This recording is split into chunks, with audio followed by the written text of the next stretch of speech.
Hello दोस्तों, good morning. आज है 9 दिसंबर 2020 और हम सभी 9 दिसंबर 2020 का मोस्ट इम्पोर्टेंट करंट अफेयर का प्रश्न देखेंगे। तो चलिए वीडियो को स्टार्ट करते हैं। और स्टार्ट करने से पहले अगर आप चाहते हैं कि इसी तरह का करंट अफेयर हम प्रतिदिन हमें मिले तो आप लोग चैनल को सब्सक्राइब जरूर कर लीजिएगा। अगर आप लोग को PDF फाइल चाहिए तो नीचे डिस्क्रिप्शन में जाइएगा और वहाँ से PDF फाइल डाउनलोड कर लीजिएगा। आज का पहला प्रश्न है, ट्रांसजेंडर बच्चों की देखभाल और सुरक्षा हेतु भारत का पहला घर किस स्थान पर स्थापित किया जाने वाला है। प्रश्न को अच्छे से पढ़िएगा आप सभी भी। एक बार फिर से रिपीट कर रहा हूँ कि ट्रांसजेंडर बच्चों की देखभाल और सुरक्षा हेतु भारत का पहला घर किस स्थान पर स्थापित किया जाने वाला है। तो चार ऑप्शन है, मुंबई, बेंगलुरु, दिल्ली और गोवा। राइट आंसर होगा ऑप्शन नंबर बी, बेंगलुरु। आइए इसका व्याख्या देखते हैं। व्याख्या के लिए आप लोग को 5 से 10 सेकंड का समय दिया जाएगा।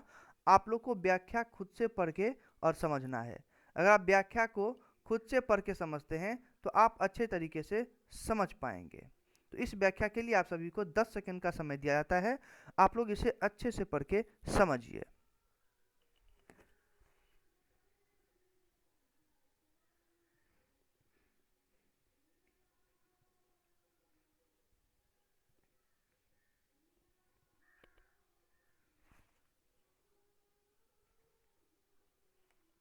अगर आप लोग को लग रहा है कि व्याख्या के लिए समय कम है तो आप लोग वीडियो को स्टॉप करके व्याख्या को अच्छे से पढ़ के समझ सकते हैं।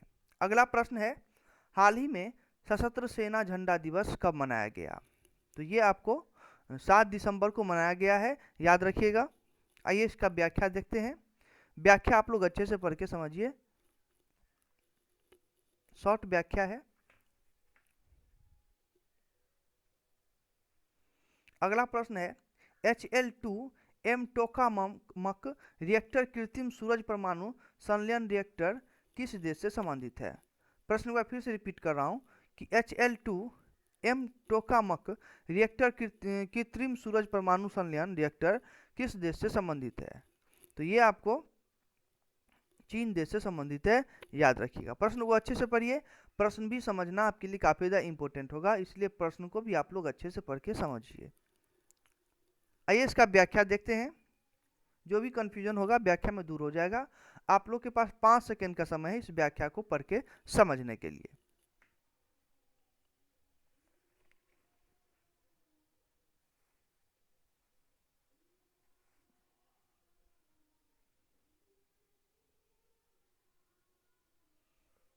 अगला प्रश्न है, IIT बॉम्बे द्वारा जारी जीवन सूचकांक के शहरी गुणवत्ता के अनुसार कौन सा शहर महिलाओं के अनुकूल है।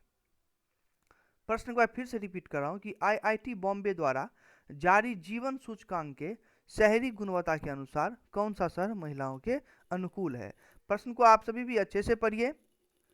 इसका राइट आंसर होगा ऑप्शन नंबर ए, चेन्नई। आइए इसका व्याख्या देखते हैं। इस व्याख्या के लिए आप सभी को 10 सेकंड का समय दिया जाता है। इस व्याख्या को अच्छे से पढ़ के आप सभी समझिए। व्याख्या समझना काफी ज्यादा इंपॉर्टेंट है।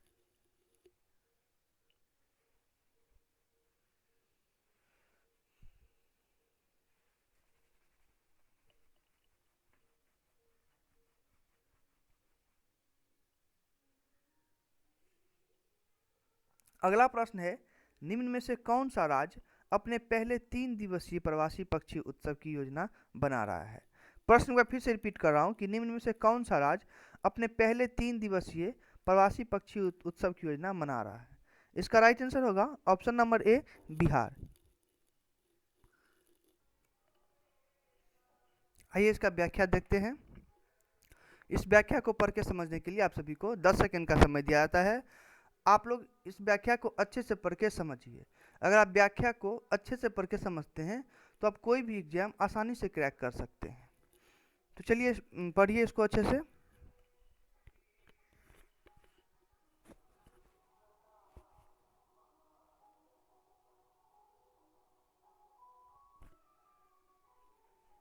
अगला प्रश्न है, निम्नलिखित में से किसे इतिहास के लिए प्रतिष्ठित पेन हैसल लिल्टमैन प्राइज 2020 से सम्मानित किया गया है। प्रश्न को फिर से रिपीट कर रहा हूँ। प्रश्न को आप लोग भी अच्छे से समझिए पढ़ के। निम्नलिखित में से किसे इतिहास के लिए प्रतिष्ठित पेन हैसल टिल्टमैन प्राइज 2020 से सम्मानित किया गया है? इसका राइट आंसर होगा ऑप्शन नंबर सी, अनीता आनंद। प्रश्न को अच्छे से समझिएगा पढ़ के। आइए व्याख्या को देखते हैं। 10 सेकंड का समय है आपके पास इस व्याख्या को अच्छे से पढ़ के समझने के लिए।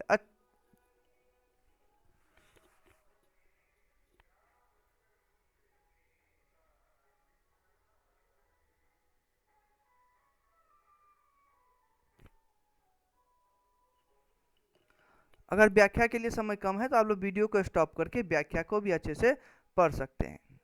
अगला प्रश्न है, नवनियुक्त एशियन ऑफ द ईयर का नाम बताइए।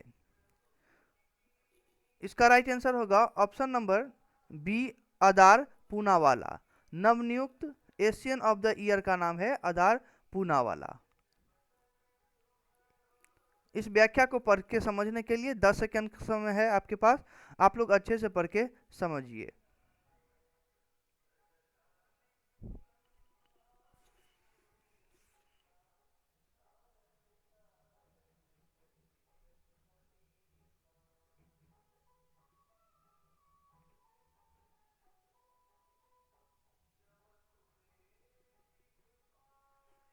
अगला प्रश्न है, डॉट डॉट में नवनिर्मित मेजर हाट ब्रिज का नाम बदलकर जय हिंद ब्रिज कर दिया गया है।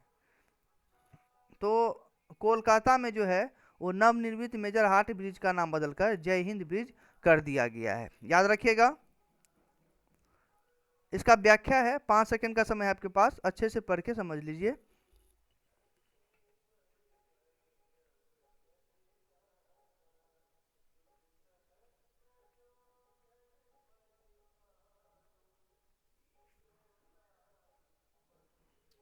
अगला प्रश्न है, हुबारा बस्टर्ड का वैज्ञानिक नाम क्या है?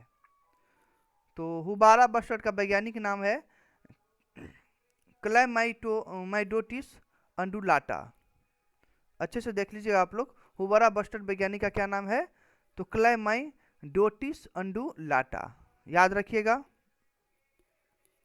10 सेकंड का समय आपके पास, इस व्याख्या को अच्छे से पढ़ के आप समझ लीजिए।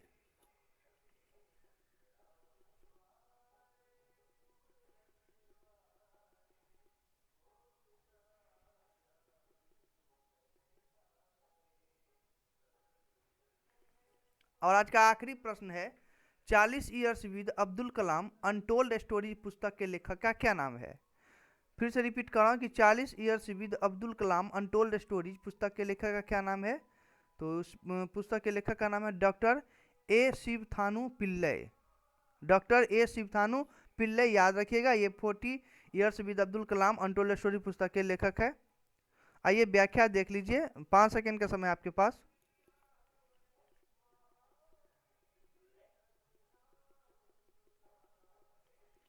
तो आज के वीडियो में 10 करंट अफेयर के इंपॉर्टेंट प्रश्न थे, तो आप लोग अच्छे से देख लीजिएगा और व्याख्या को अच्छे से पढ़ के समझिएगा। अगर आप व्याख्या को अच्छे से पढ़ के समझते हैं तो कोई भी एग्जाम आप लोग आसानी से क्रैक कर सकते हैं। तो फिर मिलेंगे नेक्स्ट वीडियो में अगले रोज के करंट अफेयर का वीडियो लेके। तब तक के लिए आप सभी से इजाज़त चाहता हूँ। वीडियो को देखने के लिए धन्यवाद।